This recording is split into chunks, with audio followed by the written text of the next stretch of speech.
Please like and subscribe. Kung hindi, kakainin ko kayo.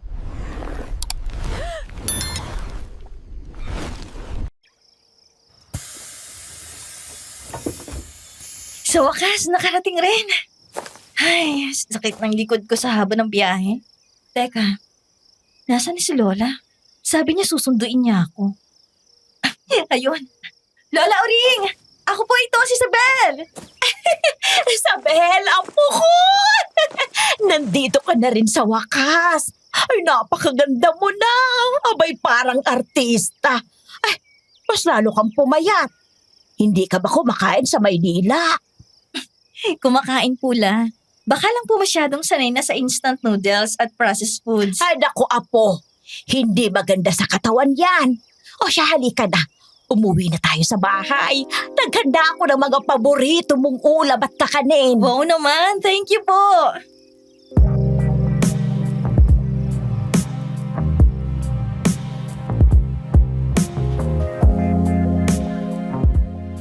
Magandang araw po, Miss Ligaya. Ako po si Isabel. Hindi ko tunay na pangalan. Isa po akong journalist. At gusto ko pong ikwento ang isang karanasan na hanggang ngayon ay hindi ko pa rin makalimutan. Nangyari ito nang umuwi ako sa probinsya namin sa Capiz para magbakasyon ng 1 linggo sa bahay ng lola ko. Nung una, maayos at tahimik ang lahat. Walang kakaibang nangyayari. Pero kinabukasan, may batang nawala sa lugar namin. Lahat ng tao, pati ako, tumulong sa paghahanap. Doon ko rin muling nakita ang kababata kong si Alvin. Kasama niya ang tatay niya na bagong halal na vice mayor. Pero napansin kong hindi na siya kagaya ng dati. Tahimik siya, parang takot, at palaging umiiwas sa akin. Lalo na kapag kasama ang tatay niya. Dahil sa pagtataka ko, sinundan ko si Alvin ng palihim at doon ko nakita ang isang sikreto. Isang bagay na hindi ko inaakalang konektado sa bagong vice mayor at sa nawawalang bata.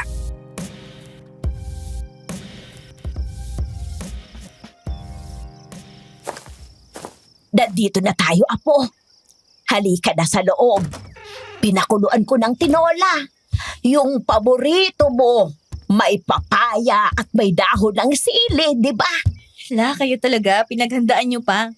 Pero salamat po, sakto, gutom na rin talaga ako eh. O siya, kumain ka na. Ipaghihiwa rin kita ng malagkit dahil alam kong paborito mo ito. Salamat la.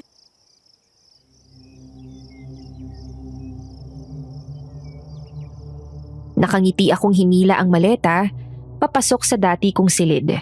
Hindi pa rin nagbabago ang ayos nito. Wala ring bahid ng alikabok. Tila araw-araw, nililinis ni Lola.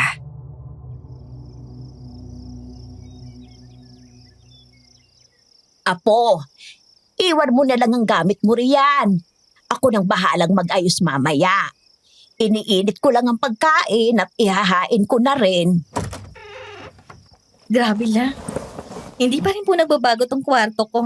Kahit amoy parang kahapon lang ako umalis. Abay, pinilit kong mapanatili yan, Apo. Alam ko kasing babalik ka rin balang araw. Hindi ka ba napapagod maglinis dito la? Grabe. Wala man lang alikabok ko. At yung mga libro ko nandito pa rin. Ito pong mga binabasa ko ng paulit-ulit noon, Lola. Kabisado ko pa nga hanggang ngayon ang ending eh. Kasi naman, hindi ka nagpapapigil noon. Araw-gabi kang nagbabasa. Para kang batang gutom sa kwento. Hanggang ngayon naman po, ganun pa rin ako. Pero sa totoong buhay na kwento na. La, pati itong mga lumang dyaryo, inayos mo pa rin? Ay, oo naman. Ay, di ba sabi mo dati, magiging writer ka rin ng mga ganyang pahayagan. Opo, pero alam mo la, ngayon nga, isa na akong journalist. Pero hindi ko inakala na ganito pala kapag totoo na. Nakakapagod. Parang lagi kang hinahabol ng oras o ng katotohanan. Ang mahalaga, totoo ka pa rin sa sarili mo. Ang pagod, lilipas rin yan. Naipapahinga yan. Pero ang prinsipyo, Huwag mong hayaang mawala. Salamat, Lola. Dito sa silid na to, para bang bumagal ang mundo ko. Parang pinapaalala sa akin kung bakit ko to sinimulan. Namiss ko kayo, La, at tong bahay. Amoy kahoy pa rin. Kahoy na may halong tinapa. Ewan ko ba sa kusina? Parang laging may bulto ng ulam. Baka ganun ka lang kasarap magluto, La. Umahalimuyak sa buong bahay. Nako, bobolahin mo pa akong bata ka. O siya, sige na, bitawan mo na yung maleta mo. Yang aparador mo, walang laman, pero hindi ko ginalaw yan. Nandyan pa ang lumang poster mo kay Rico yan. La, pati yun? Aba baka ikagalit mo kapag inalis ko. Oh, siya, may boyfriend ka na ba? Wala po, La. Nako, Busy ang apo nyo. kung meron, sana'y kasing gwapo ni Alvin. Alvin, sino po yan? Si Alvin Rementilla, yung kababata mo, yung bunsong anak ni Tinong. Ah, yung kalaro ko sa Chinese garter? Hala, bakla yun. Loko kang bata ka. Hindi na yun bakla ngayon. Vice Mayor ang tatay nun. Aba dapat lalaki kung kumilos. La, baka naman gusto nyo akong ipakasal. Hindi ko naman sinabi yan, pero kung sakali lang naman. La, tara na nga po, gutom na ako. Miss ko na talagang tinola nyo. Abayo, sige, kumain na tayo.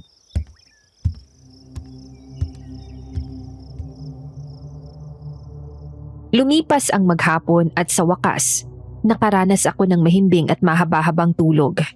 Para bang binawi ng katawan ko ang ilang linggo ng puyat at pagod sa Maynila.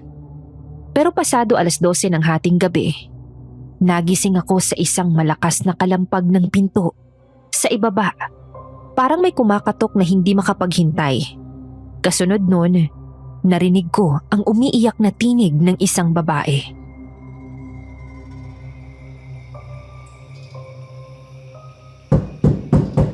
Aling Kurig! Nawawala nga na si Junjun! Ay, Isabel, bumangon ka muna, apo. May nangyari sa labas. Opo, La, gising na po ako. Ano pong nangyayari? May tao yata sa labas. Hindi ko pa alam. Ay, aalamin natin. Halika, sumama ka sa akin.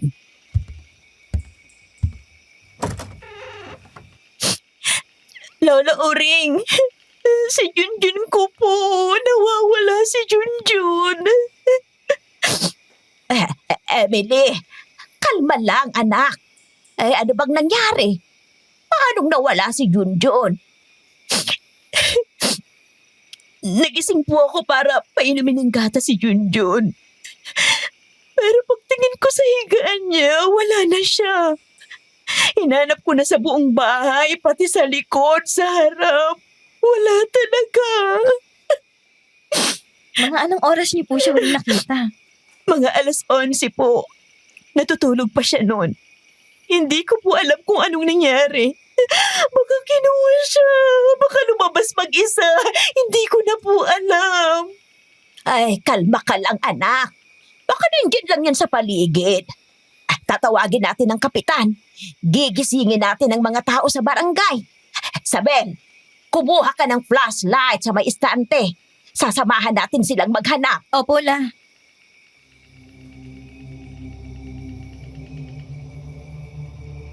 Sa loob ng ilang minuto, nagsimula nang magsilabasan ang mga kapitbahay. Bitbit ang flashlight, kandila, o kaya'y cellphone. Lahat ay gulat at gising na gising, kahit 10 oras ng gabi.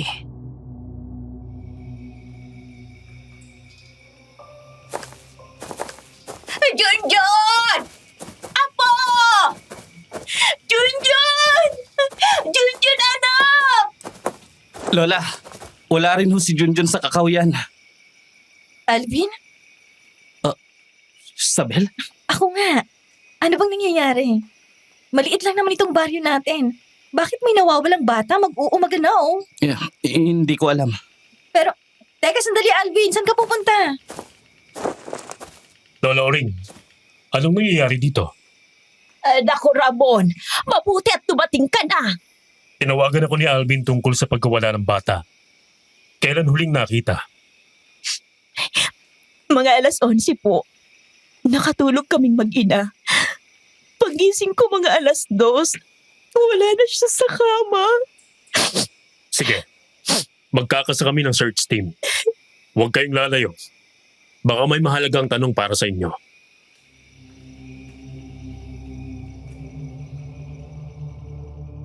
Habang ini-interview si SPO1 Ramon ng mga tao, napatingin ako kay Alvin. Nakatayo lang siya sa gilid. Hawak ang flashlight pero hindi umiinik. Hindi niya ako tinitignan kahit saglit. Maya-maya'y biglang tumapat sa akin si Ramon at takang pinasadahan ako ng tingin.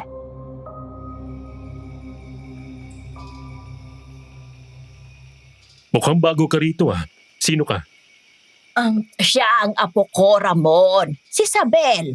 Siya yung ikinukwento ko sa yung journalist sa Maynila. Yung apo niyong journalist. Akala ko kung sino. Pasensya na. Sa dami ba naman mga residenteng nawawala ngayon dito sa baryo natin? Kulang na lang. Pag hinalaan ko na lahat. Walang problema, naiintindihan ko. Pero dahil nandito ka na rin, kung sakali may mapansin kang kakaiba mula pagdating mo, huwag kang mahihiyang magsabi ha. Kahit gaano kaliit, baka yun ang makasagot sa mga tanong namin. Sure. At kung may maitutulong din ako, hayaan mo rin sana akong tumulong. Salamat. Lola Oring, Eh, magpahinga na ho muna kayo ha. Ako nang bahala kay Emily. Kami mga kapulisan na ang bahalang humanap kay Junjun. salamat, Ramon. Ay siya, sige na. Puputok na rin ang araw. Ipagdarasal kong makita kagad si Junjun. Salamat po. Sabel, nice to meet you. Ingatan mo ang iyong lola. Salamat.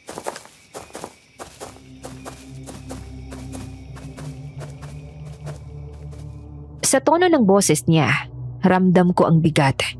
Parang hindi lang siya basta pulis na sumusunod sa tungkulin. Parang takot siyang mas may malalim pang laman ang mga nangyayaring pagkawala. At mula sa sulok ng mata ko, nakita kong muli si Alvin. Hindi pa rin siya umiimik. Nakatayo lang sa tabi ng punong mangga. Hawak ang flashlight. Pero nakayuko. Parang bigla na lamang naging balisa.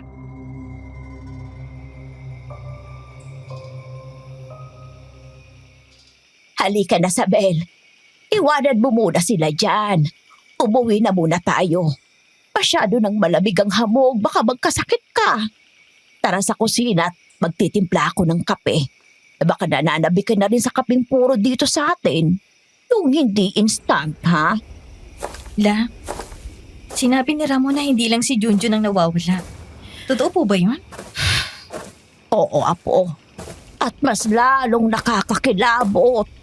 Kasi sa bawat linggong lumilipas, may bago na namang nawawala. Akala ko noon, chismis lang.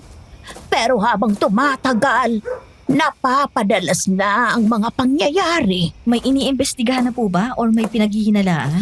Puro haka-haka lang eh. Yung iba, sinasabi na baka may nakarating na rito ng mga sindikato. Gaya ng mga napapanood ko sa balita at nababasa ko sa dyaryo, apo. Mga nangunguha ng tao at ibinibentang laman. Hindi ba't ganun ang mga balita mo? Opo, La. Pero hindi ko po maintindihan. Bakit pati gabi habang natutulog sa loob mismo ng bahay? Ay, hindi ko alam, apo. Basta nagsimulang mangyari ito nung naupo bilang vice mayor si Tinong. Tatay ni Alvin, La? Oo, apo. Hindi ko alam kung anino lang ba ng posisyon niya o may mas madilim pa. Basta lahat ng nawawala, huling nakita ay malapit sa lumang bahay ng mga Galvez. Yung abandonadong bahay sa likod ng palayan? Oo, doon sa may punso. Eh dati-rati, nilalayuan yun ng mga bata. Pero nitong mga nakaraang buwan, tila ba may dumadalaw tuwing gabi doon? May nakikitang ilang matatanda na ilaw, minsan anino, at minsan na may nakakarinig din ng mga sigaw. May nagpunta na po ba ron para tingnan? Si Ramon po, alam po ba niya? Oo, apo. Pero ang sabi, wala namang nakita ni Bakas. At si Tinong, lagi niyang sinasabing walang dapat ipangamba. At lahat ay kontrolado. Pero ako, Apo, hindi ako basta-basta naniniwala sa mga taong gustong kontrolin ang takot ng iba. La, may hinala po ba kayo sa mga nangyayari dito? Bakit pakiramdam ko may hindi ko kayo sinasabi sa akin? Mas mabuti nang mag-ingat na lang tayo, Apo. Tutulong tayo sa paraan lang na hindi natin ikapapahamak.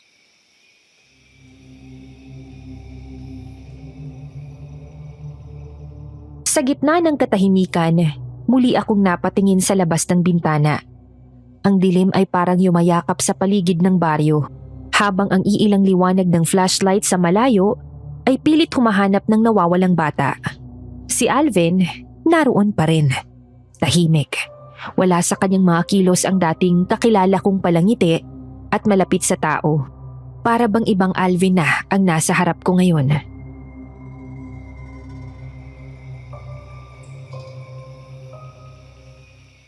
La, si Alvin. Napansin ko pong ang tahimik niya na. Hindi niya rin ako binati o kinausap man lang sa tagal nating naghahanap kanina. Para bang iwas na iwas siya sa akin. Samantalang dati close kaming dalawa. Mula nung naupo ang ama niya, hindi na yan lumalapit kahit sa dati niyang mga kababata. Para bang laging may takot sa mga mata. Parang may lamat na hindi niya masabi. Baka siyang nakakaalam ng totoo. At baka siya rin ang susi para malaman mo ang hindi pwedeng isulat sa papel.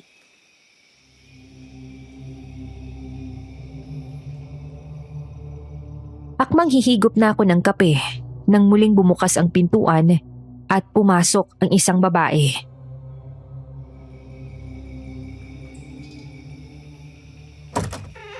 Oh, Cora, ay naparito ka. Halika, maupo ka muna at magkape. Salamat ho, Aling Oring. Pero nandito ho ba si SPO1 Ramon? Aha, wala. Bakit anong nangyayari? Teka, ba't namumutla ka? Ano bang nangyari sa'yo? Aling, La, anong nangyayari? Sino siya, Aling Oring? Apo ko siya, Cora. Ano bang nangyayari sa'yo? Bakit mukha kang takot na takot? May nakita po kasi ako sa palayan kagabi. Ano yun? May mga nakita ho ako mga tao sa likod ng lumang bahay sa palayan kagabi. Madami sila. Pero hindi sila parang mga normal na tao, Aling Oring. Parang may ritual silang ginagawa. Nakaputi silang lahat. May hawak na mga sulok. Nakapaikot sila sa parang malaking bilog na may guhit sa lupa. At sa gitna nun, may tao. Nakahandusay. Tao? Buhay pa ba? Hindi ko alam. Hindi ko po alam. Takot na takot ako. Napayuko na lang ako sa mga damuhan. Akala ko nga nakita nila ako. Pero nagtago lang ako sa ilalim ng mga tuyong dahon ng saging. Ilang beses na naming naririnig ang tungkol sa mga nakikita sa lumang bahay. Pero puro haka-haka lang. Ngayon, ikaw, Cora. Ikaw ang unang may lakas ng loob na nagsabing may nakita ka talaga. Pero sana'y paniwalaan ka ng iba. Bakit hindi la? Kung nakita niya, ibig sabihin witness siya doon. Kailangan tong malaman ni Ramon. Saglit, hindi lang yan, Aling Oring. Sa bandang likod ng bahay, may nakita akong kulungan. Hindi ko alam kung kulungan ba talaga yon o lambat lang. Pero may mga aninong gumagalaw sa loob. Posible kaya silang mga nawawala? Nawawala? Sinong nawawala? Cora, hindi ba't sabi mo kanina, may tao sa kulungan? Alalahanin mo. Nakita mo ba si Junjun doon? Junjun? Sinabi ko ba yun? Hindi ko maalala. Ang naaalala ko lang, pumunta ako rito para magkape. La, anong nangyayari sa kanya? May dinadala si Cora sa isip, Apo. Simula nang mawalan siya ng anak, hindi na siya ganap na bumalik sa dati niyang sarili. Minsan malinaw siya, minsan nawawala sa ulirat. Pero kahit ganoon, pinaniniwalaan ko mga sinasabi niya. Lalo na't paulit-ulit niyang binabanggit ang lumang bahay. Ano? Pero paano nga siya paniniwalaan ito kung may sakit siya sa pag-iisip? Malabo may maniwala sa kanya. May mga pangyayaring ayaw balikan ng isipan. Kaya kusa nitong binubura. O baka naman may ibang puwersang bumubura para sa kanya. Ay, ano bang pinag-uusapan natin? Bakit kayo nakatingin sa akin ng ganyan? Hala, hindi na normal ito. May mali talaga. May number po ba kayo ni Ramon? Tatawagan ko siya. Gusto ko siyang makausap. Ay, oo. Heto sa aking telepono. Salamat la.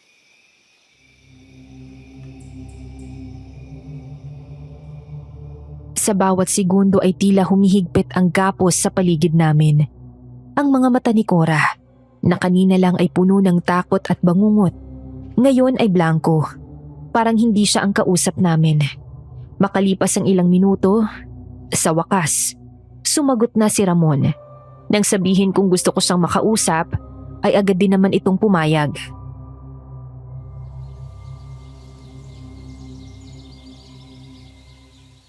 Sa palagay mo ba may koneksyon ito sa mga nawawalang tao? Napakalaki ng posibilidad. Kaya nga paulit-ulit kong sinasabing may masama sa lupain yun. Pero sino bang makikinig sa isang matandang kagaya ko at sa kagaya ni Cora? Kailangan ko si SPO1, Ramon. Hindi ko na kayang itago ito. Baka ako nang susunod. Pakiramdam ko may sumusunod sa akin kanina habang papunta ako rito. Hindi ka aalis mag-isa, Cora. Ako nang bahala. Ako mismo maghahatid sa iyo kung saan ka ligtas. Pero kailangan mong sabihin lahat ng nakita mo. Subukan mong alalahanin pagdating ni Ramon. Kailangan niyang marinig mismo galing sa iyo. Tatawagan ko na rin si Alvin. Baka dapat siyang kausapin. Kung may alam ang ama niya sa mga nangyayari. Panahon na para tumindik siya. Hindi pwedeng tumahimik na lang tayo habang may mga batang nawawala at kung ano-anong ginagawa sa gubat at palayan. La, kanina pa ako may nararamdamang kakaiba kay Alvin. Hindi ba mas mabuti kung hindi natin ipaalam sa kanya to? Hindi ko alam kung takot lang ba siya o may alam siya pero natatakot magsalita. Mabuting bata si Alvin, apo. Kung may alaman siya sa nangyayari, alam kong hindi niya rin ito gusto. Teka, hindi ho ba sabi ni Ramon na si Alvin ang tumawag sa kanya sa pagkawala ni Junjun? Siya nga, apo. Paano kung wala nga siyang alam la? Baka siya naman ang mapahamak. Ay, Diyos ko. Sige, diyan ka na muna. Tatawagan kong batang yon. Aling Ring? Ako ito, si Ramon. Ay, nako. Salamat at dumating ka na. Halika. Pumasok ka. May tawag ako mula kay Isabel. May dapat ba akong malaman? Oo, kailangan yung marinig to. Si Cora, may nakita siya kagabi sa palayan sa likod ng lumang bahay. Isabel, alam mo ang kalagayan ni Cora. Ilang ulit na niya kaming pinatawag. At sa bawat sinasabi niya, puro kababalaghan ng laman na wala rin namang saysay. Nawawalang anino, umiiyak na kalabaw sa bubong, kultong naguhukay ng kaluluwa. Wala ni isa sa mga yan ang may sapat na patunay. Nililihis niya ang investigasyon sa mga kwentong siya lang ang nakakakita. Paulit-ulit na lang. Sayang lang ang oras kung palaging ganyan. Sandali, pakinggan mo muna bago ka manghusga. Trabaho mo yan bilang pulis, Ramon. Hindi laging ayon sa inaasahan mong totoo. Pumarito ako dahil sabi mo, gusto mo akong makausap. Isa kang journalist. Kaya akala ko may maibabahagi kang insight, lead o kahit anong pwedeng gamitin sa paghahanap sa mga nawawala. Pero kung si Cora lang pala ang dahilan ng tawag mo, pasensya na. Hindi ako mayabang, Sabel. Masyado lang akong maraming ginagawa. Maraming pamilyang naghihintay ng resulta, ng totoo. Hindi ng kung anong sabi-sabi. Saglit lang. Hindi mo ba nararamdaman? Lalo lang lumalala ang nangyayari rito. Hindi mo ba nakikita kung gaano na karaming nawawala? Hindi pa ba sapat yon para subukang pakinggan kahit ang mga kinukot dyan yung baliw? Ganyan ba tumatakbo ang investigasyon dito? Pag may konting record ng kahinaan sa isip, automatikong basura ng testimonya? Sir, isa akong journalist sa Maynila. Hindi ako judge para magdesisyon. kung sino lang ang dapat paniwalaan. Hindi rin ako psychiatrist para magsabing gawa-gawa lang ang kwento. Dahil galing sa isang hindi perpektong saksi. Pero alam ko kung anong tunog ng panawagan ng tulong. At mas lalong alam ko kung kailan may tinatago ang isang lugar. Pwede mo akong sermonan kung gusto mo. Pero hindi mo alam kung ilang beses na akong tumapak sa palayan na yon. Ilang ulit na akong pinagbuka ni Cora na parang mangmang. At lahat ng yon, walang ebidensya. Walang katawan, walang pangalan. Pero may mga nawawala, Ramon. Hindi ba yun ebidensya? Hindi ba katawan ang hinahanap nyo? Kaya nga dapat mas lalo tayong magbukas ng tenga sa lahat ng posibilidad. Alam mo, iho, mas pipiliin ko pang maniwala sa isang babaeng namumugto ang mata sa takot kaysa sa mga taong pulidong magsalita pero takot tumingin sa marumi.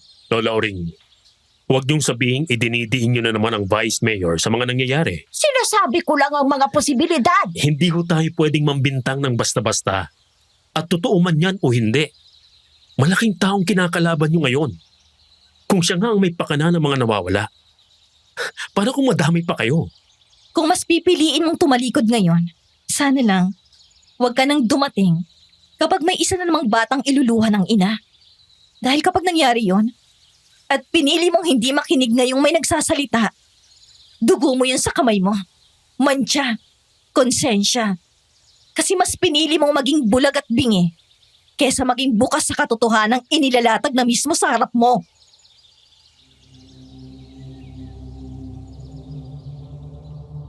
Walang kumibo, walang kumurap. Si Ramon, tila biglang nabawasan ng yabang. Hindi dahil natalo siya sa argumento, kundi dahil may biglang kumirot sa konsensya niyang matagal nang pinipilit maging manhid.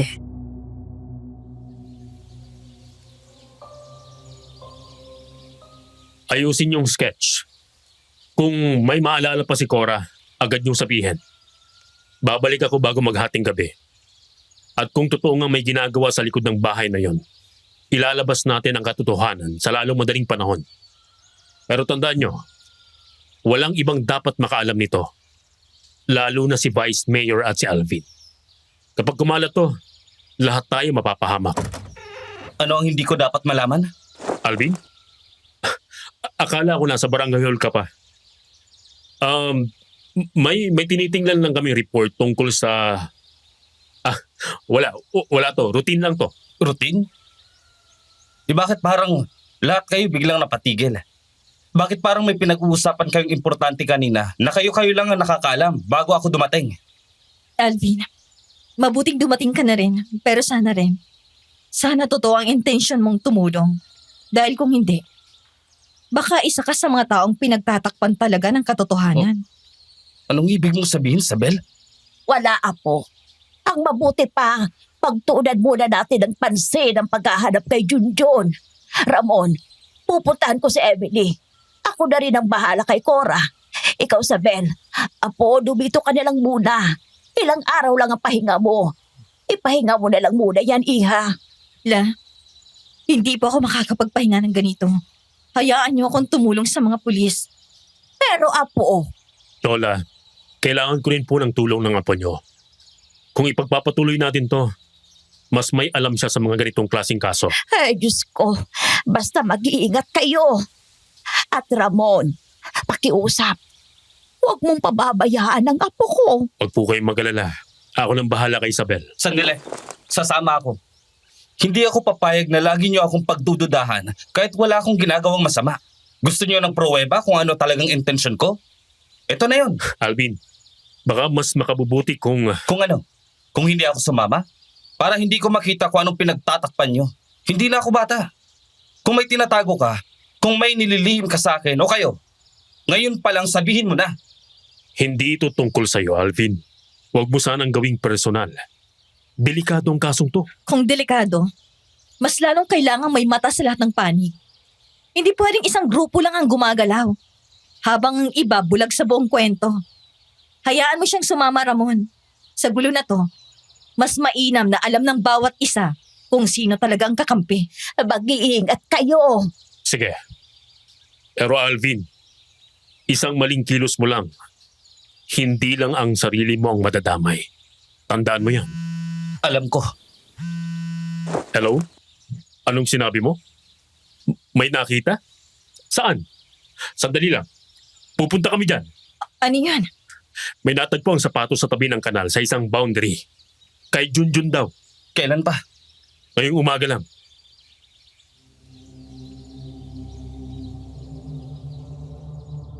Sa bawat patak ng ulan na nagsimulang bumagsak, ramdam ko ang lamig na unti-unting gumagapang sa balat ko. Sumakay kami sa sasakyan ni Ramon at agad na dumiretso sa tinutukoy ni Ramon. Pagdating namin, bumungad sa amin ang tanawin ng putik, basang damo at isang katahimikang tila nananakala. Sa hangin, amoy ang basang kahoy at takot. Walang imik si Ramon. Ako at si Alvin naman ay magkakasabay na lumapit sa kumpol ng mga pulis.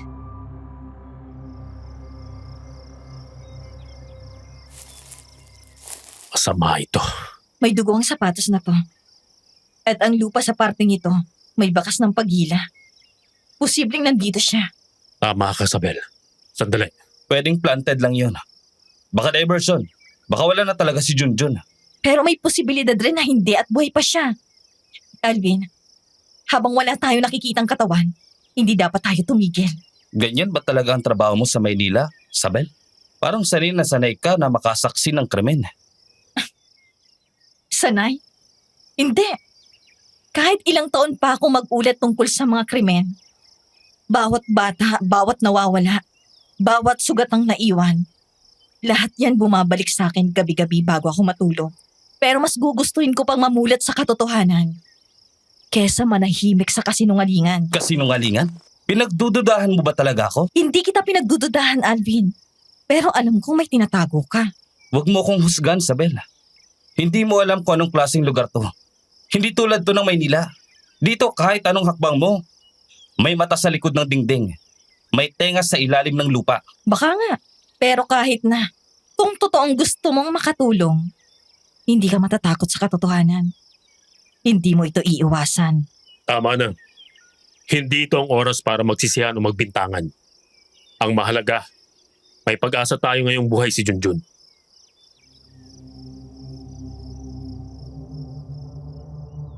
Napansin ko ang tila padabog na buntong hininga ni Alvin, lalo na ang pagkuyom ng kamao at ang paraan niya ng pag-iwas ng tingin. Hanggang sa bigla siyang lumapit sa kanala at parang may nakita.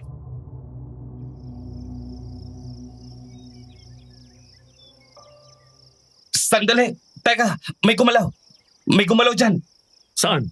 Alvin, anong nakita mo?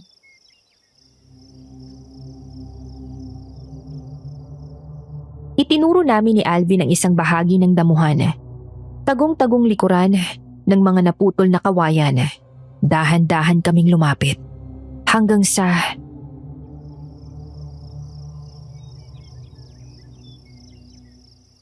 Diyos ko, Sabel, wag na. Wag ka nang lumapit. Anong klaseng hayop ang gumawa nito? pasensya ka na, Junjun. Huli na kami. Kailangan natin tong i-report. Kailangan na natin ng crime scene team dito. Ngayon na.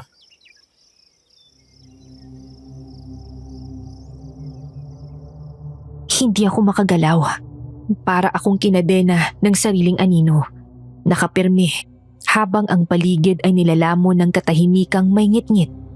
Si Junjun, nakabulagta sa putik. Parang basang laruan na itinapon. Hindi mo na siya makikilala. Ang tiyan niya, punit, warak, nakabukas. Kumakalat ang dugo sa putikan. Humahalo sa ulan.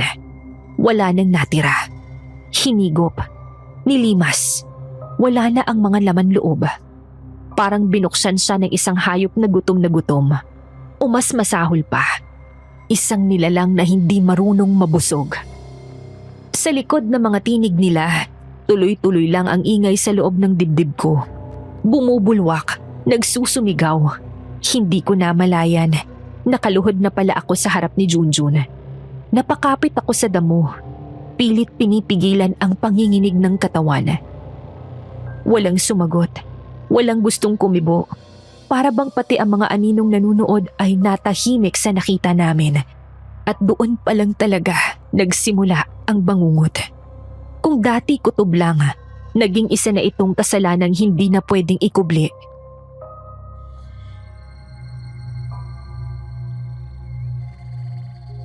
Isabel! Isabel! Kasunod ni Lola Uring si Emily, ang ina ni Junjun. Halos hindi makalakad si Emily. Hawak niya ang laylayan ng duster niya. Parang bata, parang wala sa sarili. At sa paglapit nila,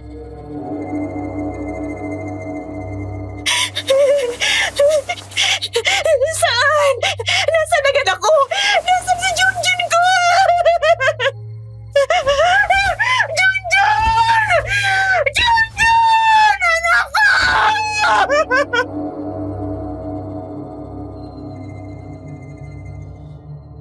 walang gustong sumagot. Wala ring kailangang sabihin. Sa pagtingin pa lang niya sa katawan ng anak, para bang natanggal ang huling hininga niya sa mundo. Napaluhod si Emily. Pilit nilalapit ang sarili sa bangkay ng anak. Hinawakan niya ang mga kamay nitong naninigas. Niyakap ang malamig na katawan kahit basang-basa sa dugo at putik.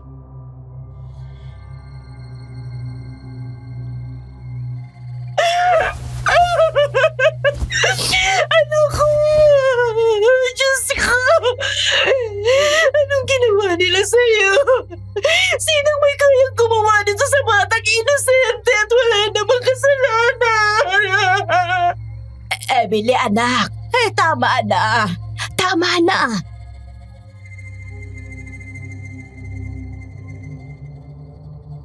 Ramdam ko ang panginginig ng tuhod ko. Parang lumulubog ang buong paligid. Si Alvin ay nakatingin lang sa malayo. Walang inik. Si Ramon naman ay may hawak ng telepono. Pero hindi rin makausap ng maayos ang emergency response.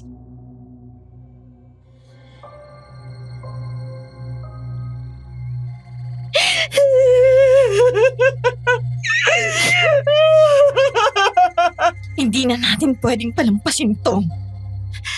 Apo, hindi mo na kailangan ituloy ito kung ayaw mo nang madamay.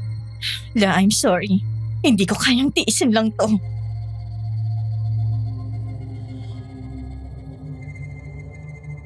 Nang hapong yun, tahimik na tinatahak namin ang daan pa uwi. Tahimik na nakasandal ako sa bintana ng sasakyan. Nakahalukip-kip sa passenger seat. Sa backseat naman ay kanina ko pang pinapakiramdaman si Alvin. Sinusulyapan ng pasimple sa rearview mirror.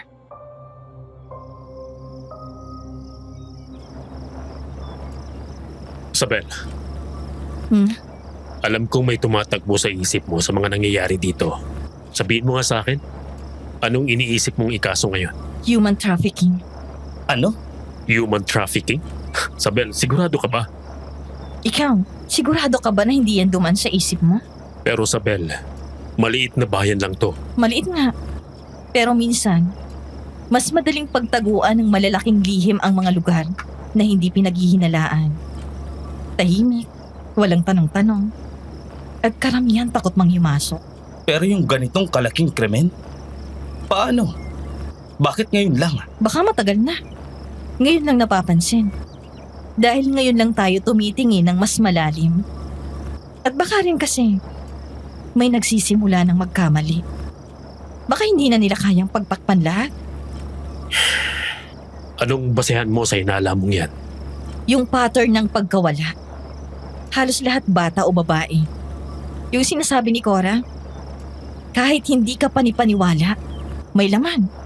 Pwedeng kung ano man yun, wala namang kinalaman sa human trafficking. Baka ibang negosyo, simpleng katiwalian. Ramon, pwede nga. Pero habang hindi pa tayo sigurado, hindi tayo pwedeng maging kampante.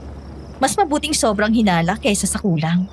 Kung totoo tong pinaghihinalaan ko, kailangan nating magsimulang magtanong kung sino sa mga nasa posisyon ang may kakayahang itago to. Ibig mong sabihin, baka may kasamang matataas na tao? Oo. Hindi ko sinasabing sigurado ako. Pero kung totoo nga to, imposible itong hindi napapansin ng mga may hawak sa lugar na to. O baka, pinapayagan, ginagatungan, o pinagtatakpan pa nga nila. Alam kong sanay ka sa mga ganitong kaso, Sabel. Pero maghinay-hinay ka sa pambibintang mo. Hindi ako nang bibintang. Pero kapag matagal ka na sa field, kahit hindi ka pulis, natututo kang makiramdam. May pattern kasi to, Alvin. May mga senyales. Yun ang mas mabigat. Pag umabot tayo sa punto na ang kalaban natin nasa gobyerno mismo. Kaya nga kailangan nating mag-ingat. At kailangan din natin ng lakas ng loob. Dahil kung hindi tayo kikilos, baka dumating ang araw na wala nang biktima ang matatagpuan pang buhay. Paano kung tama ka nga? Mas nakakatakot yun. Pero mas kailangan nating kumilos.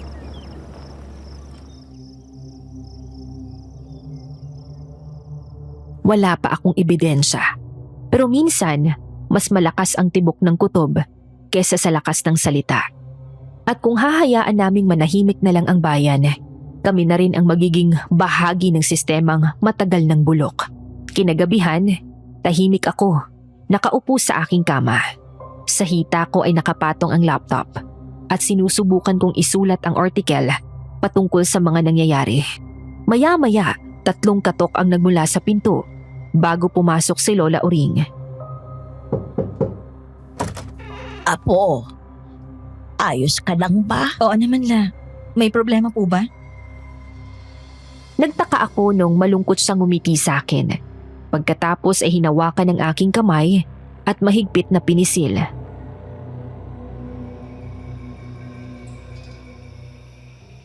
Apo, may tao sa labas. Hinahanap ka. Ayaw ko sanang madamay ka sa mga nangyayari ngayon dito. Lalo na't ilang araw lamang ang pahinga mo. Pero natatakot ako. Dahil lalo ka lang mapapahamak kung kikilos tayo na posibleng mahalata ng iba. Ano pong ibig mong sabihin la? Sinong tao sa labas? Hindi ko alam kung anong gusto nilang pag-usapan. Pero si Alvin yun, Apo. At yung kasama niya, si Tinong. Si Mang Tinong? Si Vice Mayor? Oo, Apo.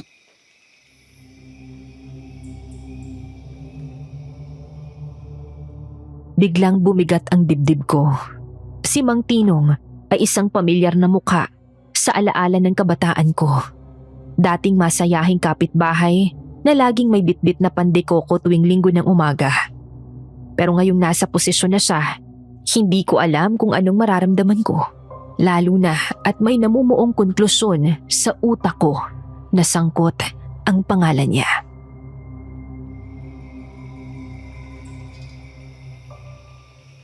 Huwag kang mag-alala, Lola. Ako pong bahala. Sige po, lalabas na muna ako. Sige, Apo, mag-iingat ka. Hanggat maaari, huwag ka nang makialam sa nangyayari. Ala, alam mo noon po na hindi ko magagawa yon. Ako pong bahala sa sarili ko.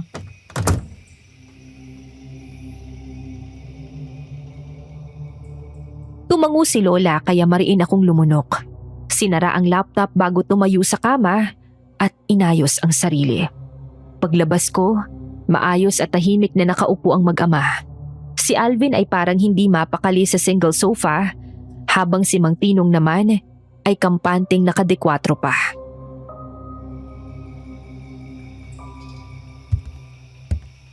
Magandang gabi po, Vice Mayor.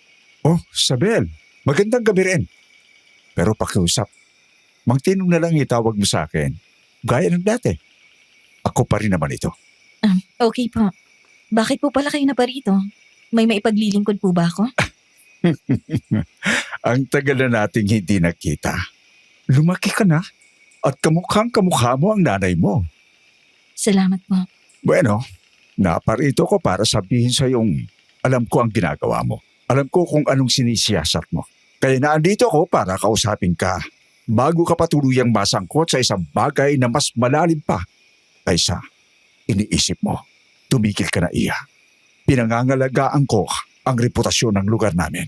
At hindi ko sana gustong mapabilang sa front page ng pahayagan mo. Kung may gusto po kayong linawin, mas mabuting sabihin niyo na ngayon. Dahil kahit hindi pa ako sigurado sa lahat, mas pipiliin kong ipaglaban ng totoo.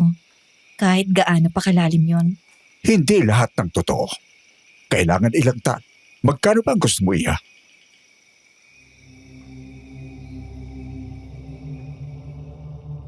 Mapakla akong natawa. Naupo sa katapat niyang upuan at pinag-krus ang mga kamay sa dibdib. Sa likod niya, kita ko naman ang nag-aalalang si Lola Uring.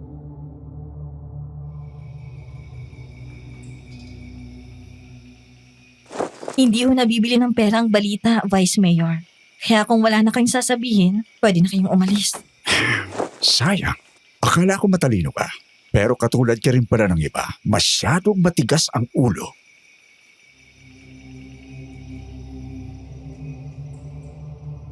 Tumibok ng malakas ang puso ko.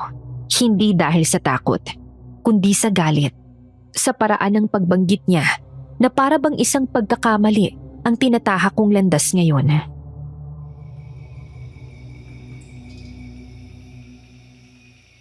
Kung iniisip niyo pong paghihinaan ako ng loob, nagkakamali po kayo. At kung may pagsisisihan man ako, yun ay ang maging sunod-sunuran sa mga taong dapat ay iniimbestigahan. Pa, tama na. Hindi ito ang paraan. Tumahimik ka, Alvin. Akala mo ba makakaya mong baguhin ang sistemang ito? Ilan na ang nauna sa'yo? Ilan na ang nagtanong, nag-usisa at biglang naglaho?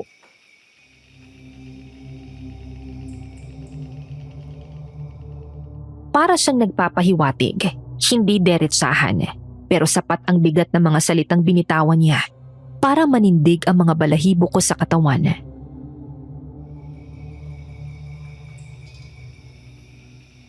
Kung may nauna man sa akin at nawala sila, baka oras na para hindi na ako sumunod sa yapak nila. Baka oras na para ituloy ko ang mga hindi nila natapos. Nagbabala na ako, Sabel. Ayoko sanang matamay ka. Pero kung pipilitin mong tahakin yung daan na yan, huwag mong sabihin hindi kita binalaan.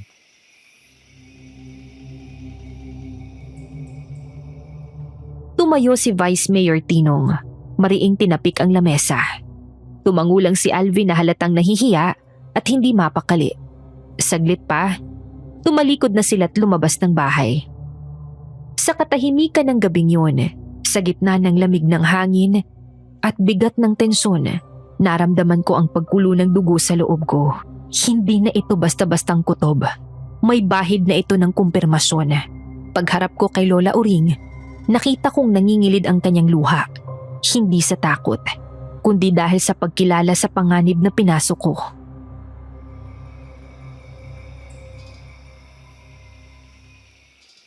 Apo, alam mong hindi kita mapipigilan. Pero sana naman, sa bawat hakbang mo, isipin mo rin ang sarili mo. Huwag mong hayaang lamunin ka ng dilim. Hindi po ako papayag na tuluyang manaig ang dilimla.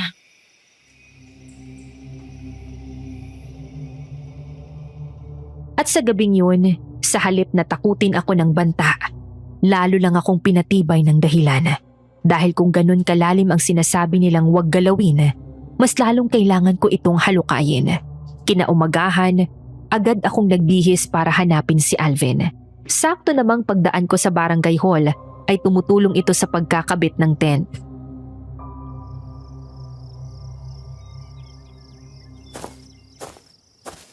Alvin, pwede ba tayong mag-usap?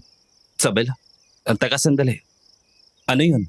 Talagang gusto mong madamay sa gulong ito, ano? Ano? Isinumbong mo ako sa tatay mo? Ano? Hindi, Sabel. Alam mong hindi ko magagawa yun. Lagi kitang binabalaan na wag nang mangialam, di ba? Dahil alam kong maraming paraan si Papa. Eh di inamin mo na nga may kinalaman ng ama mo sa nangyayari. Sabel naman, wala akong alam, okay? Pero takot lang ako sa nangyayari. Takot ako sa tatay ko. Kaya pwede ba? Sundin mo na lang siya. Huwag ka nang makialam. Hindi mo ba naiintindihan, Alvin? Mas lalo akong hindi makakapikit kapag ganito. May mga batang nawawala. May mga taong nananahimik na lang kasi takot. At ngayon, gusto mo akong mapabilang sa kanila? Hindi ko sinasabing tama yun, Sabel. Pero hindi lahat ng laban kailangan salubungin ng init ng ulo. Minsan, kailangan din nating umatras para mabuhay. Umatras? Kung lahat tayo aatras, sinong lalaban? At kung lahat tayo tatahimik, sinong magsasalita? Hindi ako lumaki para lang matakot. At kung may dapat man akong ikatakot, yun ay ang pagkalimot natin sa kung ano ang tama. Natatakot lang ako, Sabel. Gusto kitang protektahan. Kaibigan mo pa rin naman ako. Salamat. Pero hindi yan ang kailangan ko ngayon. Sandali, Sabel. Ano? Kung malakas ang hinala mo dito, may lumang opisina si Papa sa lumang bahay sa Palayan. Baka may makalap ka doon. At ngayon mo lang sinasabi sa akin to? Kay Ramon, bakit di ka nagsasabi? Wala akong balak makialam, Sabel. Pero kung di ka mapipigilan, hindi ako masamang kaibigan para hayaan kang mag-isa.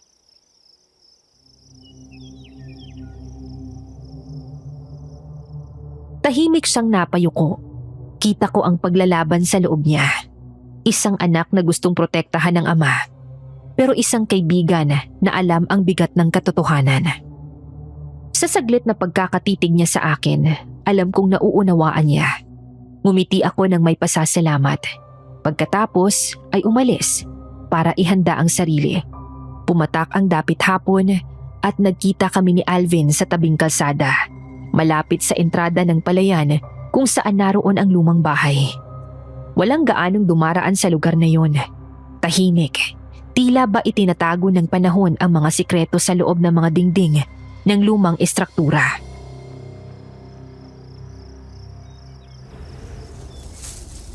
Matagal nang walang tao riyan. Mula nang maging vice mayor si Papa, halos di niya na binanggit ang lugar na to. Pero dati, madalas siyang nandito. Palaging sarado ang silid sa likod. May susi ka. Wala. Pero dati ko nang nakita kung paano niya pinapasok yun. May butas sa gilid ng bintana.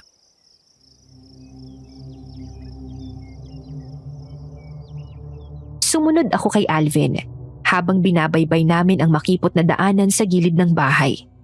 Amoy lumang kahoy at alikabok ang paligid. Sa likod, kita ang pader na may bitak at ang bintanang tinutukoy niya. Sa loob, may mesa, lumang filing cabinet at mga kahong may takip. May ilang papel na nagkalat. Pati na rin mga larawan ng mga taong hindi ko kilala.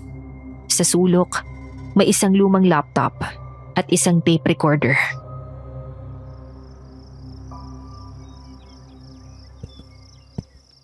Dito. Dahan-dahan lang. Baka bumigay. Parang hindi to basta opisina lang. Kung may tinatago siya, malamang nandito yon. Maging mabilis ka. Hindi natin alam kung kailan siya babalik dito.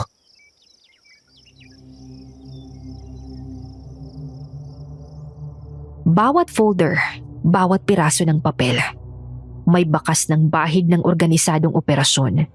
Mga pangalan, petsa, bayad, destinasyon.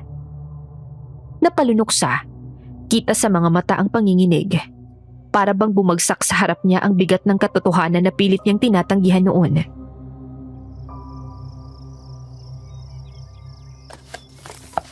Ito na nga.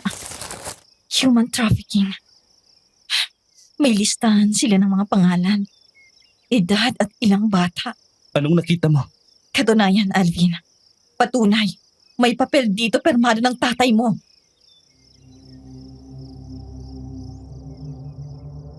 Binuksan ni Alvin ang folder sa lumang laptop. Deliverables, confidential. Akala ko'y makakakita kami ng mga dokumento, transaksyon, pangalan ng mga biktima o salarin. Pero hindi. Ang bumungad sa amin ay kakaiba. Parang hindi ito mga file na para sa negosyo o krimen. Mga teksto na puno ng simbolo, sinaunang letra, at mga hugis na hindi maipaliwanag. Parang ukit sa mga bato sa sinaunang kuweba. Ilang imahe pa ang bumungad. Mga guhit ng katawan ng tao. May mga bilog sa loob. Mga linya sa paligid. May mga bata, krus, at tila mga alay.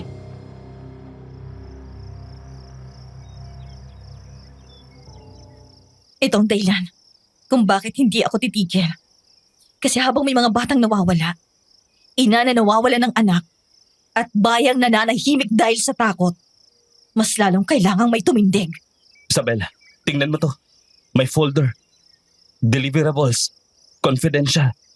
Buksan mo. Oras na para malaman natin kung gaano kalalim to. Ano to? Parang sulat. Pero hindi Tagalog.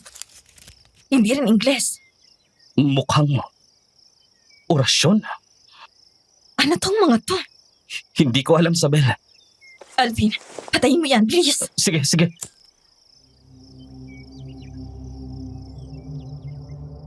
Tumigil kami pareho. Nagkatinginan.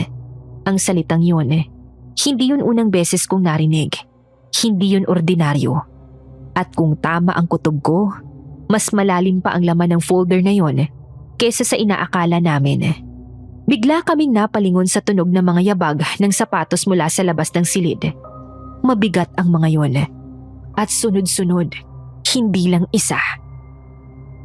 Agad naming sinara ang laptop, pinatay ang ilaw, at lumusot sa makipot na espasyo sa ilalim ng lumang mesa. Sa dami ng alikabok at sapot ng gagamba, halos hindi kami huminga. Isabel, Alvin, Pareho kaming nagulat ni Alvin nang marinig namin si Ramon. Sa una ay nagdadalawang isip pa akong lumabas sa pinagtataguan.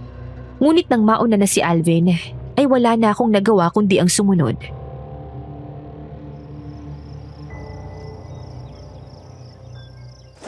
nasisiraan na ba kayo ng bayit? Bakit pumunta kayo rito ng basta-basta? Paano kung mahuli kayo ng vice mayor? At dinamay mo pa talaga si Alvin dito, ha? Hindi mo ba alam na pag nahuli kayo, siyang unang mapapahamak? Kaya kailangan natin siyang maunahan, hindi ba? Tama na, Ramon. Ako ang may desisyon kung sasama ako o hindi. At pinili kong samahan siya. Alam niyo bang delikado itong ginagawa niyo? Hindi lang ito basta lihim. May mga taong kayang pumatay para lang mapanatili ang katahimikan ng lugar na to. Kaya nga tayo nandito para ilantad yon. At hindi na madagdagan pang katulad ni Junjun. Anong nakuha niyo?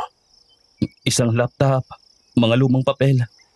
Pero parang orasyon ng mga sulat. At mga hugis na hindi ko maipaliwanag. Hindi siya mga normal na dokumento. May pattern ng mga simbolo. At may listahan ng mga pangalan. Isa doon, si Junjun.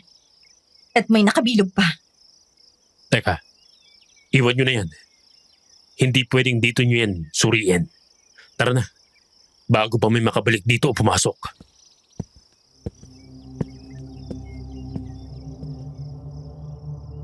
Habang lumalabas kami, hindi ko maiwasang mapalingon muli sa silid. Sa kabila ng dilim, para bang may matang nakamasid. Malamig, mabigat. Para bang hindi kami ang unang bumisita sa lugar na yon. At siguradong hindi kami ang huli. Ngunit bago pa man kami tuluyang makalabas, may mahihinang bulong ang biglang umalingaw-ngaw sa paligid. Hindi karaniwang panalangin. Hindi rin ito basta usapan. Parang sinasambit ng mga labi ang mga salitang hindi gawa ng tao. Isabel, naririnig mo yan? Oo, galing sa likod ng bahay. Nagkatinginan kami ni Ramon at dahan-dahang lumihis pa kanan. Sa may bintanang may siwang, paluhod kaming tumingin sa likod. Sa liwanag ng ilang gasera at kandila, nakita namin ang mga taong nakapaikot sa gitna ng bakanting lupa. Mga kasapi ng barangay, ilan sa mga kilalang personalidad ng lugar, at sa gitna nila, si Vice Mayor Tinong. Anong nangyayari dito? Anong ginagawa ni Papa? Ano to? Kulto. Biglang kita naming mahinila ang dalawang lalaki papunta sa gitna. Nakahubad ang pangitaas na damit ng lalaki. Nakagapos, nakaluhod, umiiyak at halos hindi na makaiyak sa takot. Si Tinong naman, nakatayo sa harapan niya. Hawak ang isang mangkok na may kung anong itim na likido. Nakapikit na animoy nag-uorasyon. Kailangan ko tong i-video. Mabilis kong inilabas ang cellphone ko. Nanginginig ang kamay ko habang isinet ito sa tahimik na recording. Nang mahagip ng kamera ang eksena, saktong tumigil si Tinong sa pag-uorasyon at tumingala. Walang alinlangang mabilis na lumapit si Vice Mayor Tinong sa nakaluhod na lalaki. Itinulak ito patalikod at biglang sinakmal sa tiyan.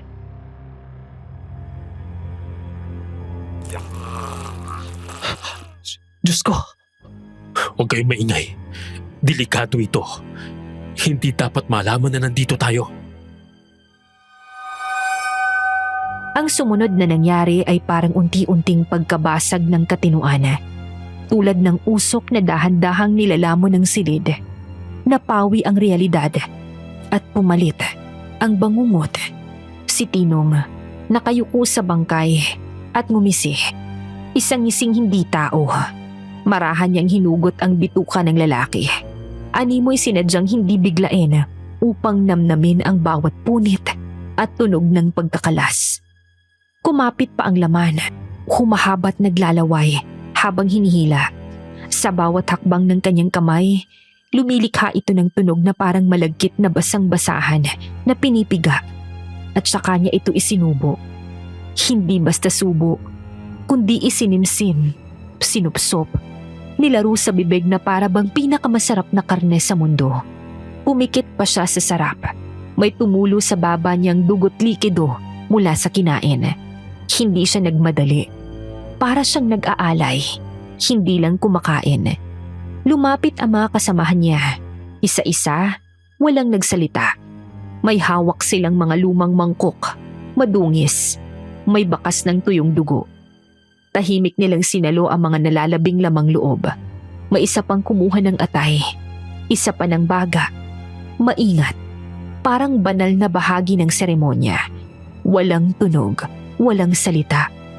Tanging lagitik ng laman at impit na tunog ng pagsupsop ang umaalingaw-ngaw. Parang hapunan sa impyerno.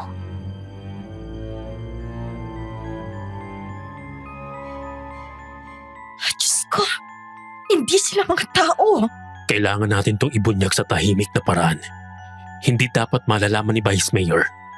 Mas delikado to sa inaasahan natin, Sabel. Umalis na tayo.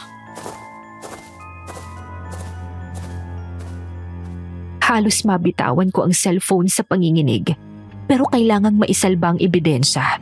Sa bawat segundo ng video, alam kong papalapit na kami sa isang larong hindi na basta katiwalian, hindi na politika.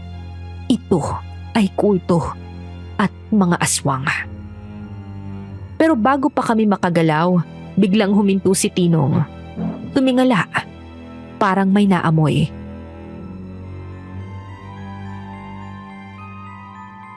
May nanonood. Takbo! Walang makakaalis. Lahat kayo! Sabay-sabay kaming tumindig at kumaripas ng takbo. Ang damo, parang mga patalim na humahabol sa binti namin. Sa bawat hakbang, ramdam ko ang habol ng kamatayan. Sa likod ko, hawak ko pa rin ang cellphone. Basang-basa ng pawis ang palad ko, pero hindi ko ito binitawan. Sa paglipas ng ilang minuto, huminto kami sa abandonadong kamalig sa may tabing ilog. Habol-habol ang hininga, tagaktak ang pawis, mabigat ang katahimikan. Walang gustong maunang magsalita.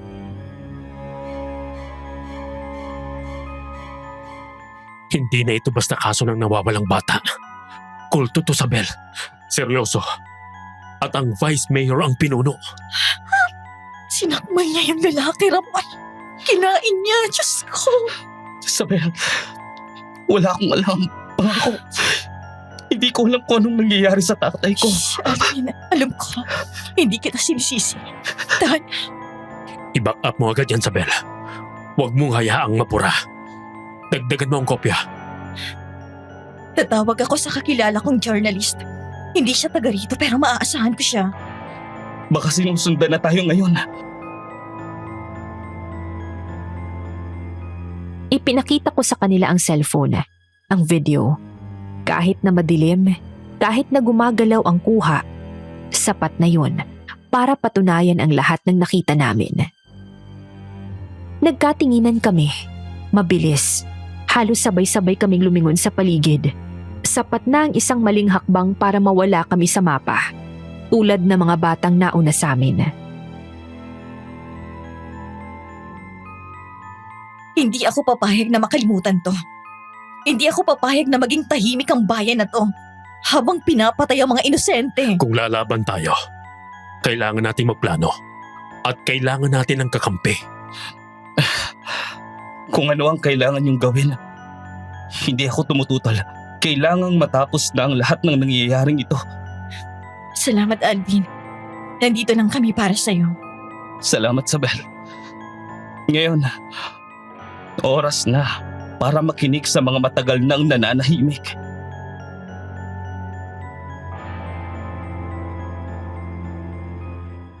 Habang naglalakad kami palayo sa kamalig, pabulusok na ang dilim. Ang malamig na hangin, parang nagbabadya ng mas matinding unos. Bit-bit ang video, bit-bit ang katotohanan. At sa bawat hakbang naming tatlo, alam naming wala nang atrasan. Hindi na yun basta imbestigasyon. Isa na yung digmaan.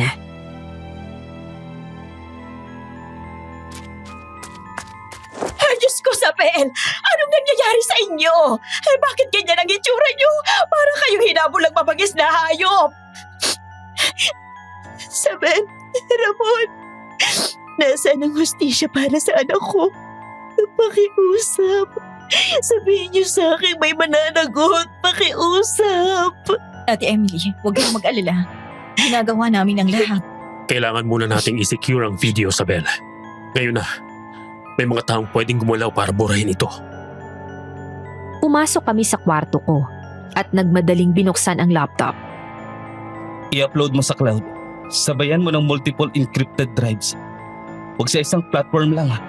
Baka matrace ka agad. Meron akong backup link. May access sa mga pulisya sa Journalism Network. Madidistribute to sa mga verified reporters. Ano bang video yan, Apo? Ano bang pinasok ng tatlo? Yung totoo la, hindi lang po sila politiko. May kulto po si Mang Tinong.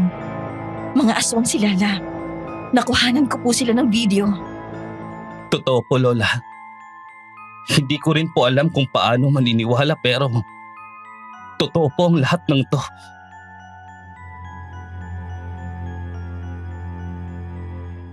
Habang pinagmamasdan ko silang dalawa, si Alvin na pinipigil ang luha. Si Ramon na tahimik ngunit handang lumaban. Naisip ko, hindi lang video ang nailigtas namin, pati na rin ang kinabukasan ng mga susunod pa.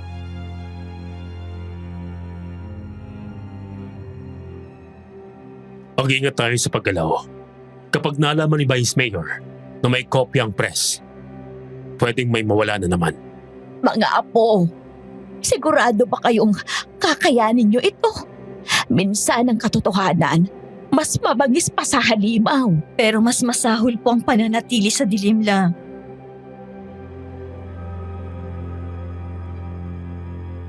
Tumango si Lola Uring.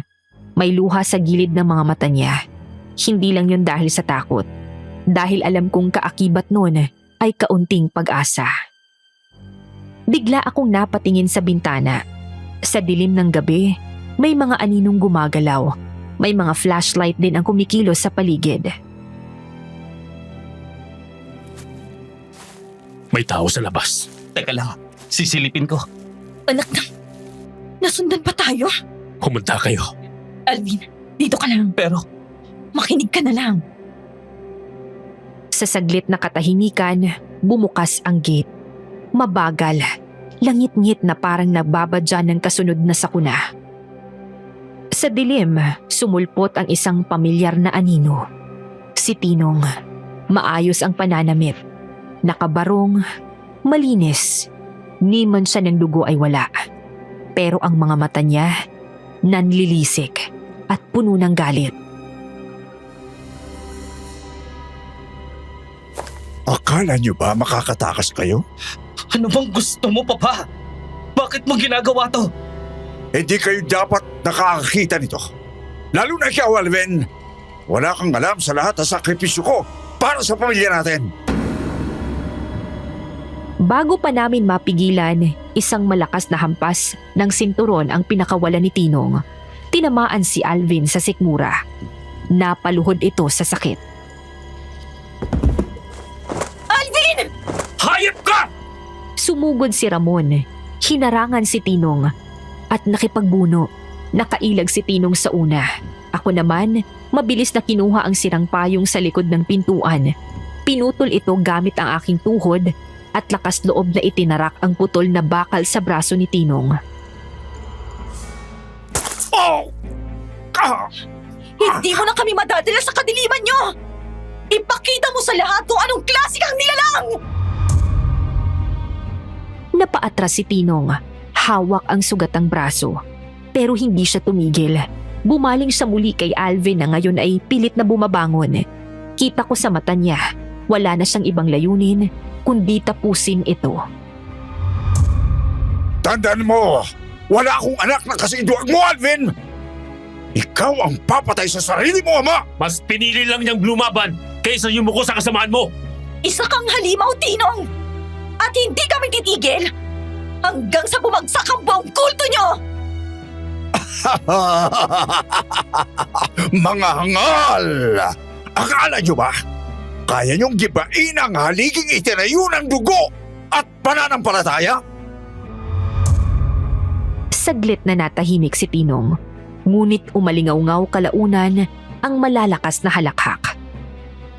Sa tawa niyang lumalalim, parang pumupunit sa paligid. Ramdam ko ang panlalamig ng hangin. Si Ramon handang sumalab ng panibagong pag-atake. Si Alvin naman ay dahan-dahang tumatayo kahit nanginginig. Ang kulto namin ay hindi nagsimula sa akin lang. Ako'y bunga lang ng panata. At kahit durugan niyo ako ngayon, may susunod at may hahalili. Hindi mo kami kayang takutin! Kahit pa 10 tinong pang lumitaw, ibubunyag pa rin namin ang kasalanan nyo! At ngayong alam na namin ang totoo, hindi mo na kami mapapatahimik pa! Bumunot ng maliit na kutsilyo si Tinong mula sa gilid ng kanyang pantalon. Nagningning sa ilaw ng lampara. Maliit pero matalim. Mabilis ang naging kilos namin ni Ramon at agad na hinugot ang kanyang baril. Tumalon siya papunta kay Alvin. Parang hayop na desperado. Pero hindi kami nagpabaya. Isang mabilis na galaw. Sinunggaban siya ni Ramon mula sa likod at pinilipit ang braso niya. Tumilapon ang kutsilyo. Ako naman ay mabilis ding nakalapit at muling sinapak ang sugat sa braso ni Tinong.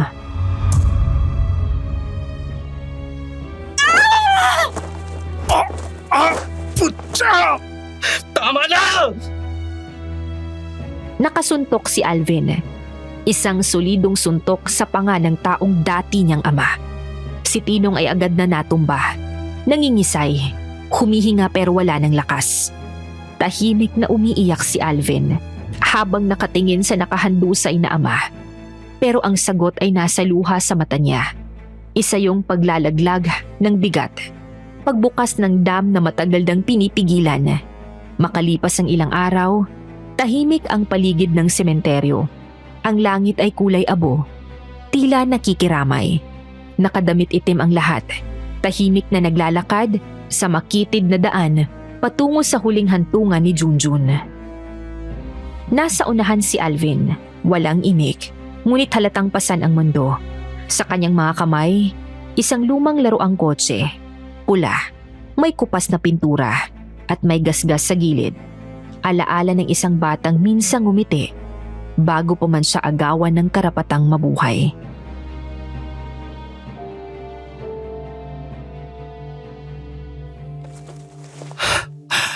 Ito yung paborito mong kotse, di ba? Pasensya ka na, Jun. Kung naging mas matapang lang ako noon, baka kasama ka pa rin namin ngayon. Hindi sana malungkot ang nanay Emily mo. Hindi mo kasalanan, Alvin. Ginawa mong lahat para mailigtas siya. Kahit pahuli ng lahat. Pero hindi ko siya naprotektahan, Sabel. Lahat ng mga taong naging biktima ng ama ko. Walang may kasalanan dito, kundi ang halimaw na pumatay sa kanya. Hindi ikaw, Alvin. Si Junjun, siya na ngayon ang dahilan kung bakit mas lalong dapat tayong lumaban. Para sa mga bata. Para sa mga tahimik na biktima.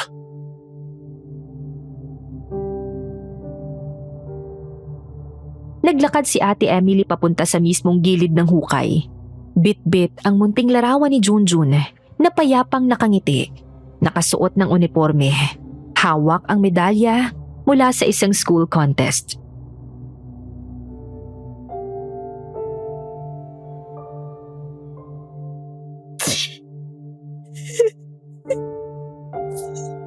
Anak, Patawad kung hindi kita nailigtas. Pero pangako ng nanay mo, hindi matatapos dito ang kwento mo. Isisigaw ka namin hanggang sa marinig ng buong mundo ang ginawa sa'yo.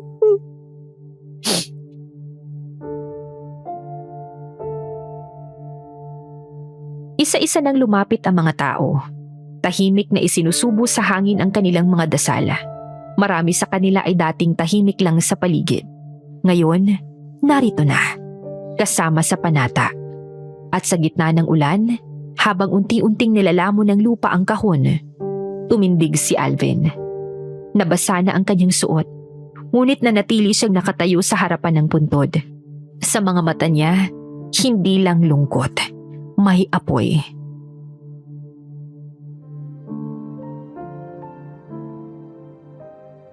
Hindi pa tapos ang lahat, pero handa akong tumulong sa lahat ng kailangan sa investigasyon para mabigyan ng hustisyang pagkamatay ni Junjun.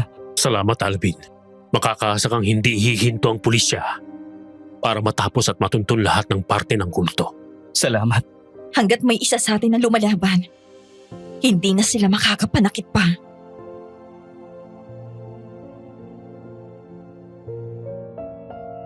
Sa likod ng ulan, sa bawat patak na tumatama sa malamig na puntod, may panibagong pag-asa ang umusbong. Hindi makakalimutan si Junjun. Ang kanyang pangalan ay isusulat hindi lamang sa lapida, kundi sa puso ng bawat taong muling nagising. At mula sa araw na yun, tuluyan akong namulat. Parang unti-unting nabuksan ang mga matang matagal nang nakapikit. Noon, tinatawanan ko lang ang mga sabi-sabi. Ang mga kwento ng kulto, mga sakripisyo, may kasinungalingang nilulunok ng lipunan. Ang akala ko, tathang-isip lang ang lahat tungkol sa mga aswang o cannibalism. Hanggang sa mismong harapan ko na ito nangyari. Ang dati kong tahimik na mundo ay biglang nabalot ng dilim. Ang halimaw pala'y hindi laging nasa ilalim ng kama. Minsan nasa mismong hapagkainan. Minsan may apelido kang dala. Minsan, ama mo pa mismo. Hindi naging madali ang proseso ng lahat. Marami pa ring hindi naniniwala. Marami pa ring pinipiling pumikit. At si Tinong, siya pa rin ang matapang, matatag, at mapanlin lang. Sa harap ng batas, isa pa ring iginagalang na lalaki. Sa likod ng mga ngiti at donasyon niya sa simbahan, nandoon ang dugo ng inosente. Ipinagkaila niya ang lahat. Walang pag-aalinlangang tinanggi ang bawat paratang. Pinalabas na kami ni Lola Oring at Ramon ay nababaliw, gumagawa lang ng kwento, na sinungaling kami, na ginagamit lang daw namin ang kamatayan ni Junjun para manira. At narito ako ngayon, tangan ang katotohanan sa sarili kong mga kamay. Sa isang memory card, sa isang kopya ng video, nandun ang kabuuan ng lahat ng katotohanan. Ngunit ang totoo, hindi ko alam kung paano ko ito ilalabas. Paano mo ihahayag ang isang bagay na kayang yumanig sa pananampalataya ng mga tao? Paano mo bubuksan ang pinto ng isang mundong pilit tinatakpan ng lipunan? Alam ko ang posibleng epekto. Hindi lang ito tungkol sa hustisya para kay Junjun. Kapag lumabas ang video, maaaring mawalan ng tiwala ang mga tao sa simbahan, sa gobyerno, sa mismong taong dapat tagapagtanggol. Maaaring may mga inosenteng madamay. Maaaring may pumatay ulit. Para lang manahimik ako. Mga listeners, araw-araw kong tinatanong sa sarili ko ito. Tama bang manahimik pa ako?